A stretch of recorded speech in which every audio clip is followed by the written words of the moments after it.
Hello everyone, welcome to Big Data Thoughts. Today we are going to look at Avro versus Json and we'll do a deep dive comparison. We'll talk about what is Avro, what is Json, what are the advantages, in which situation should we be using Avro versus Json.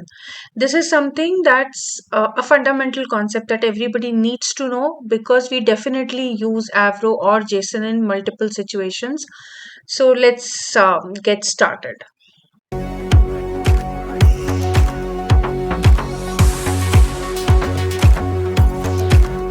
First, let us understand what is serialization.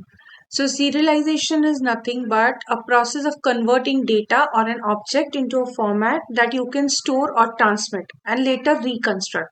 Because we are talking about huge amount of data that is getting transmitted across the network, or we are storing that data somewhere.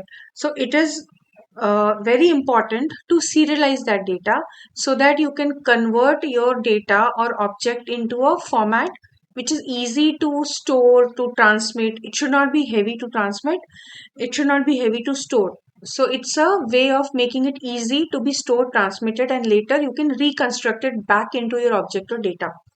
So it is like, very simply put, it is like converting your data into a byte stream or any portable format so that you can save it, whether it is in a file or a database. You can send it across the network. You can reconstruct it. The reconstruction from the byte stream to the original object or the data is actually called deserialization. So, for saving, sending, and reconstructing it back, serialization is required. There are multiple formats in which you can serialize your data. We will be talking about two such formats, Avro and JSON. But to put it simply, serialization is nothing but converting our data or object into a format which is like a byte stream that can be stored and transmitted very easily. Why does it matter? Why do we need serialization? We saw what is serialization, but why do we even need it? So, if we talk about our modern applications, which are constantly exchanging data across services, systems, platforms, and it's huge amount of data. So, serialization will ensure that this data is structured, portable, and efficient. It is very critical when you are communicating between APIs, you are messaging, you are transferring data via data pipelines. That time serialization matters and it is very important to consider which format to use. Without serialization, the integration becomes very messy, bulky, and error prone. Now, we'll talk about two really great contenders that are widely used in the industry, which is Avro and JSON. So Avro is nothing but a binary serialization format which is designed specifically for big data and streaming systems. So you would hear Avro format and you will hear JSON format very frequently and rampantly being used. Okay, similarly, so Avro is a binary serialization format. Similarly, JSON is another serialization format which is humanly readable. Avro is not humanly readable. You can read it through your program, but if you look at an Avro file, you can't read it. JSON is a humanly readable way to define your data structure, to define your rules. So that is also one of the very common serialization mechanisms used. Now, let's talk a bit about why does it matter about choosing Avro versus JSON or even having a serialization format. So if we choose the right format, it will impact our interoperability, governance, and performance because every serialization format has its own pros and cons. And we look at both for Avro and JSON, but it is important for us to select the right format for the right use case. Avro may not fit for all use cases. Similarly, JSON may not fit. So we as engineers should know how to select that. What is the right format? Because it will impact the storage space, it will impact the performance and interoperability. There can be variety of use cases. It can be a streaming use case, an analytics, streaming analytics use case, a microservices based architecture. It can be a use case for regulatory compliance. So these are different kind of use cases. So we need to understand what are the trade-offs, what are the pros and cons to choose the right data strategy or serialization format. Now let's first look at Avro. What is Avro? Avro is brilliant binary serialization format. The biggest USP of Avro is schema first, which means Avro prefers or complies to a schema first approach, which means every data set that we serialize with Avro is tightly coupled to a defined schema. The schema travels along with the data, which means when the schema is tied to the data or Avro has both data and schema, it is ensuring that there is a strong typing and structure defined. The data itself is self-describing and portable because the data is there, the actual data, and the schema also is coupled with that data. So it makes the data very self-describing and strongly typed. The impact of having such a serialization format is you will have compactness. Your data fields don't repeat field names. Why? Because there is a schema which is already defining all the columns, all the structure of the data, and then you have the data. So you don't repeat the schema or the column names with each of the row in your data. It gives you clarity. There is a predefined contract that is there between the producer and the consumer because the schema is traveling with the data. And what are the advantages? Since it's a binary serialization format, it's a binary encoding that is used. The advantages, Avro will store the data in a binary format. So it's not verbose. It's very compact, very clear contract, and it is a binary format. So it's very efficient and optimized. The performance gain for this format is that it is extremely fast in terms of serialization and deserialization, even faster than JSON and XML. The storage efficiency is there because it has a very small footprint.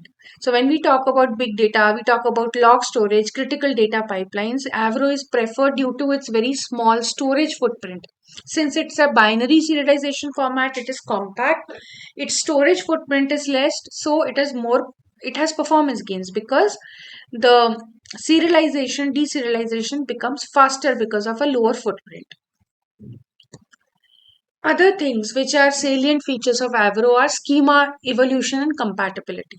So Avro can handle the changing schema. Reason being, as I mentioned, the schema is traveling along with the data. So it gives a clarity. It can also handle any changing data structures over the time. It supports both forward, backward, full compatibility. And why it is supporting compatibility? Because it can support your changing schema. It can that's why it is backward and forward. So if there are new consumers which they can still read the old data, the old consumers can read the new data. So that makes Avro really ideal for a long lived system because for any practical scenario the schema would change over the time, and Avro supports that entire compatibility, so it is a preferred serialization format. Now coming to JSON. So we looked at Avro, what it is, the pros, and where it can be used. Similarly, JSON is also one of the most used serialization format because of its validation and flexibility. Now, JSON has a schema with defined rules. So when you have a JSON document, you have defined rules for it, and the data would definitely follow that rule. So there is a expected structure that is being followed. It also gives you a contract, just like Avro has a contract clarity. JSON gives a contract between producer and consumer, so that there is a validation. You can have nested objects within the JSON, and it is very flexible to cover any simple, complex, or nested data set. JSON can accommodate any kind of nested data structure, arrays within arrays, those kind of complex data structures, and it is flexible. As per your need, you can keep on making the JSON as complex as you like. Of course, you can think about if the JSON becomes too complex, the parsing may take a bit of a time. So there are trade-offs, but JSON allows you that flexibility to make complex data structures. The other salient features for JSON are that it is humanly readable. You do not need any special tool to read or write that JSON. You can read it very easily. So it's widely adopted. You will see many industry use cases or real world scenarios where JSON is used as a serialization mechanism. It supports APIs, REST services. You can do configuration management. Basically, JSON can be used in a plethora of use cases. You can have powerful validation rules on the schema. It can enforce types, patterns, ranges, enums, dependency, conditional logic, and you can have a strict data quality check before the data enters the system. It is specifically very useful when we are talking about API contracts, microservices configuration, or config validation. In all of those scenarios, JSON is a very good candidate. Now let's talk about, we looked at what is Avro, what is JSON, how it performs, but let us talk a bit in detail about the performance of both. So if we look at Avro, the performance is really fast. The deserialization and serialization is very fast because it's a binary encoding format. It is optimized for streaming and large scale data pipelines. For smaller payloads, lower network and storage cost. Why? Because the storage footprint is really less for Avro. Hence it is very easy, light on storage, and it is also quick when we talk about serialization and deserialization. Similarly, JSON, when we talk about JSON schema, JSON is a text based format. So it is a bit slower and heavier than binary formats. So when we are doing a comparison between Avro and JSON, then JSON seems to be more slower and heavier. It is more suited for human interaction, debugging, and quick prototyping. If we want very high throughput, low latency scenario, it may not be the ideal candidate. We can use, but then Avro becomes a better candidate due to the speed and the compaction.